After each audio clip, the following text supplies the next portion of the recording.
Assalamualaikum warahmatullahi wabarakatuh. Pada kesempatan ini saya akan mempresentasikan mengenai falsafah keperawatan, model keperawatan health promotion dari Knowledge Finder, yaitu mengenai model promosi kesehatan. Menurut WHO, model ini seiring dengan tujuan dari WHO bahwa WHO mendorong gaya hidup yang lebih sehat dari setiap manusia yang berorientasi pada pelayanan kesehatan dan membangun kebijakan publik yang sehat ya. Ini bisa dimulai dari satu, kesehatan individu. Di sini individu berperan dalam penentuan status kesehatan mereka sendiri. Peningkatan derajat kesehatan individu itu pada tingkat membuat keputusan pribadi dan praktek ya. Yang kedua adalah kesehatan keluarga. Kesehatan keluarga ini adalah berperan dalam perkembangan dan kepercayaan tindakan kesehatan ya. Yang di sini yang paling berperan adalah dari gaya orang tua di lingkungan keluarga. Di sana memegang peran penting untuk peningkatan derajat kesehatan di keluarga.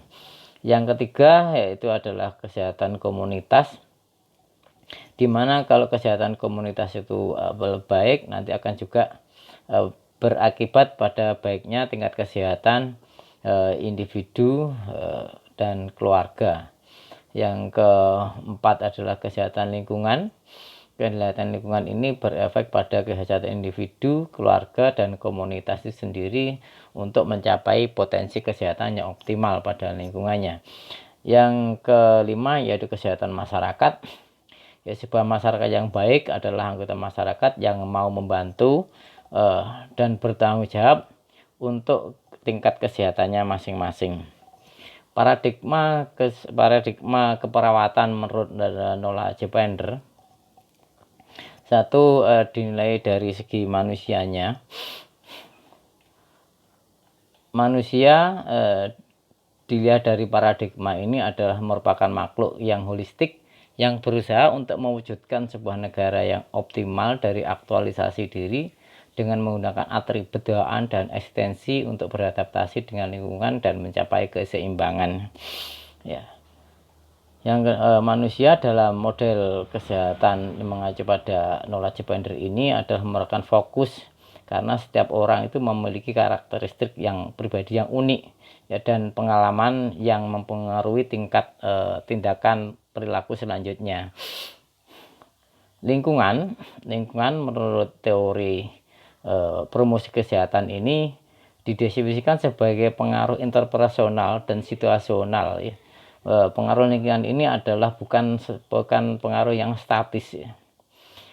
Untuk kesehatan, pada promosi kesehatan ini mendefinisikan bahwa kesehatan adalah merupakan aktualisasi potensi manusia yang melekat dan diperoleh melalui perilaku yang diarahkan pada tujuan perawatan diri yang berkompeten dan hubungan yang memuaskan dengan orang lain untuk menjaga integritas struktural dan harmonisnya.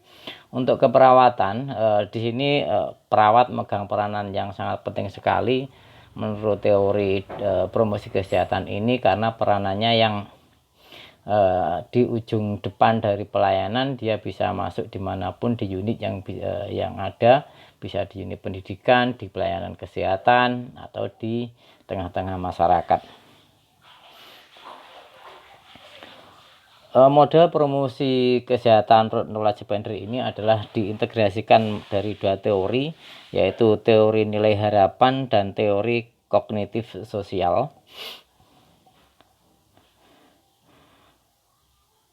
Komponen-komponen dari model promosi kesehatan menurut Knowledge Finder ini, satu adalah dari nilai harapan yang sudah saya sampaikan di atas tadi, yaitu menurut teori harapan ini perilaku sehat bersifat rasional dan ekonomis, di mana seseorang akan mulai berperilaku dengan dua hal alasan pokok, yaitu hasil tindakan yang bisa bernilai positif, dan dua, pengambilan tindakan untuk menyempurnakan hasil yang diinginkan.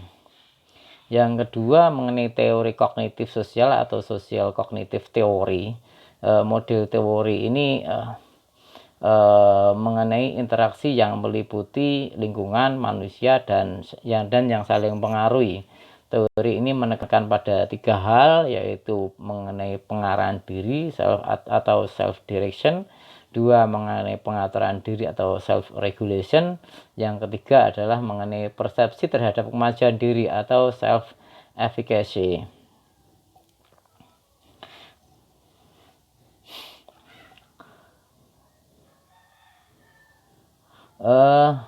Teori ini juga memaparkan mengenai kemampuan dasar manusia. Kemampuan dasar manusia ini satu adalah berupa simbolisasi, yaitu suatu proses dan transformasi pengalaman sebagai petunjuk untuk tindakan yang akan datang. Yaitu yang kedua adalah pikiran ke depan, yaitu bisa mengantisipasi kejadian yang akan muncul dan merencanakan tindakan yang mencapai tujuan tertentu. Yang ketiga, belajar dari pengalaman orang lain. Itu untuk menetapkan peraturan untuk generasi dan mengatur perilaku melalui observasi tanpa perlu melakukan trial and error. Yang keempat adalah pengaturan diri menggunakan standar internal dan reaksi evaluasi diri untuk memotivasi dan mengatur perilaku, mengatur lingkungan eksternal, dan untuk menciptakan motivasi dalam bertindak. Yang kelima, refleksi diri, berpikir tentang proses pikir seseorang dan secara aktif untuk memodifikasinya.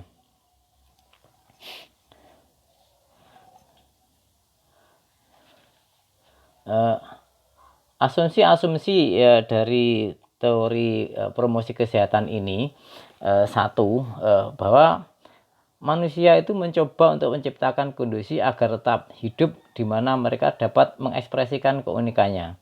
Yang kedua, manusia itu mempunyai kapasitas untuk merefleksikan kesadaran dirinya, termasuk penilaian terhadap kemampuannya. Yang ketiga, manusia itu menilai perkembangan sebagai suatu yang positif dan mencoba mencapai keseimbangan antara perubahan dan stabilitas.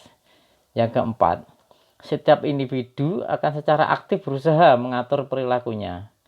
Yang kelima, individu merupakan makhluk biopsikososial yang kompleks, berinteraksi dengan lingkungannya secara terus-menerus, menciptakan lingkungan yang diubah secara terus-menerus juga. Yang keenam, profesional kesehatan merupakan bagian dari lingkungan interpersonal yang berpengaruh terhadap manusia sepanjang hidupnya. Yang ketujuh, pembentukan kembali konsep diri manusia dengan lingkungan adalah penting untuk perubahan perilaku.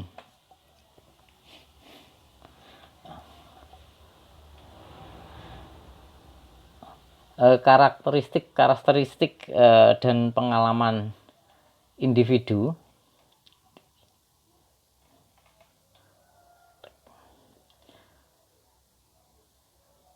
Karakteristik dan pengalaman individu ini satu, merupakan perilaku didapat dari perilaku sebelumnya. Perilaku sebelumnya mempunyai pengaruh langsung atau tidak langsung dalam pelaksanaan perilaku promosi kesehatan, yaitu pengaruh langsungnya perilaku masa lalu terhadap perilaku promosi kesehatan saat ini dapat menjadi pembentuk kebiasaan yang mempermudah seseorang melaksanakan perilaku tersebut secara otomatis.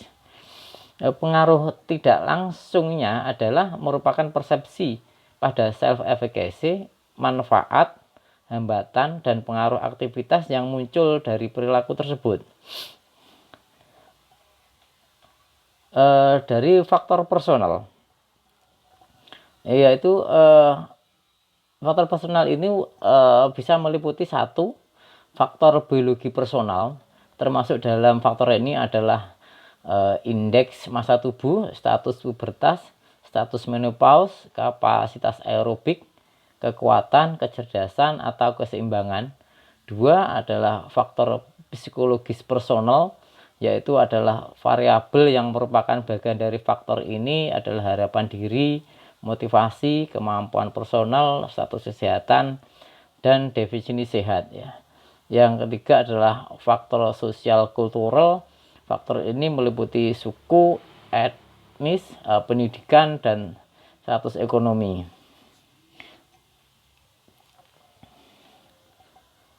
Yang berhubungan dan perilaku spesifik pengetahuan dan sikap atau behavior specific cognition effect.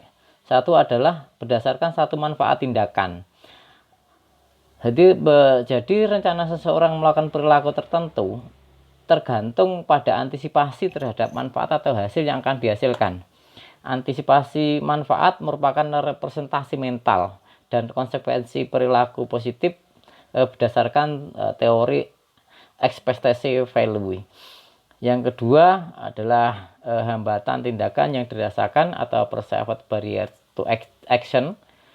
Hambatan yang diantisipasi telah secara berulang terlihat dalam penelitian empiris mempengaruhi intensitas untuk terlibat dalam suatu perilaku yang nyata dan perilaku aktual yang dilaksanakan. Dalam hubungannya dengan perilaku promosi kesehatan, hambatan-hambatan ini dapat berupa imajinasi maupun kenyataan. Ya.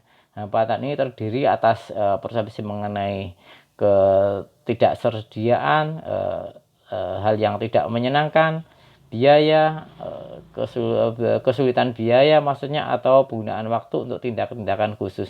Hambatan-hambatan ini sering dilihat sebagai suatu blok atau rintangan dan personal cost dari pelaku yang akan diberikan. Yang ketiga adalah kemajuan diri atau self-efficacy seperti didefinisikan oleh Bandura Jasmine. Ini adalah merupakan keputusan seseorang untuk merorganisasi dan menjalankan tindakan nyata.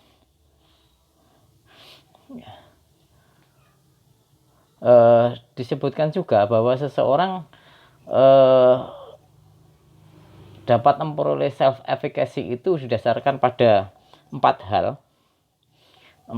Satu adalah pencapaian performance dari perilaku yang dilaksanakan secara nyata dan evaluasi performance yang berhubungan dengan beberapa standar pribadi atau umpan balik yang diberikan.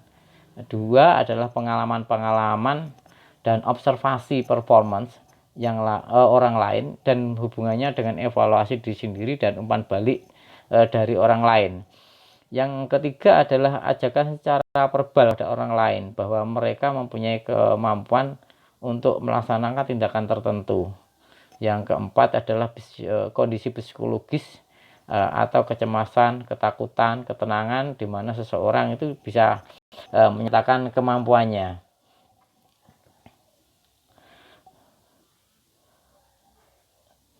Yang ke hasil perilaku promosi kesehatan.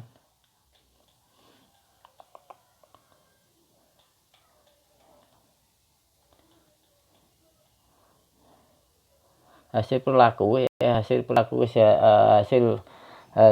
dari perilaku yang didapat dari model promosi kesehatan ini bisa ditunjukkan melalui beberapa hal. Ya, satu, dengan tanggung jawab untuk merencanakan tindakan POA. Pada umumnya seseorang meningkatkan perilaku berorganisasi daripada tidak kesengajaan adalah faktor utama yang menentukan kemauan berperilaku seseorang. Yang kedua adalah dapat dilihat dari tanggung jawab untuk melakukan tindakan yang spesifik pada waktu dan tempat yang telah diberikan dengan orang-orang tertentu atau secara sendirian dengan mengabaikan pilihan-pilihan berkompetensi. Yang ketiga yaitu adalah mengidentifikasi strategi-strategi yang menentukan untuk mendapatkan, membawa, dan memperkuat perilaku. Yang keempat adalah mengidentifikasi strategi-strategi spesifik digunakan pada tempat yang berbeda dalam rangkaian perilaku. Kedepannya merupakan kemungkinan yang sengaja dan yang lebih lanjut bahwa perencanaan tindakan POA yang dikembangkan oleh perawat dan klien itu akan sukses untuk diimplementasikan. Yang kelima adalah analisa kebutuhan untuk segera berkompetensi dengan pilihan-pilihan.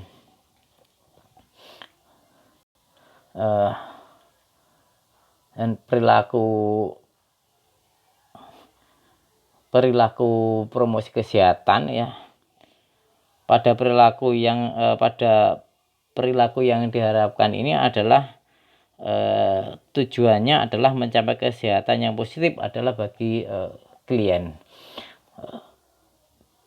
Terima kasih atas perhatiannya. Wassalamualaikum warahmatullahi wabarakatuh.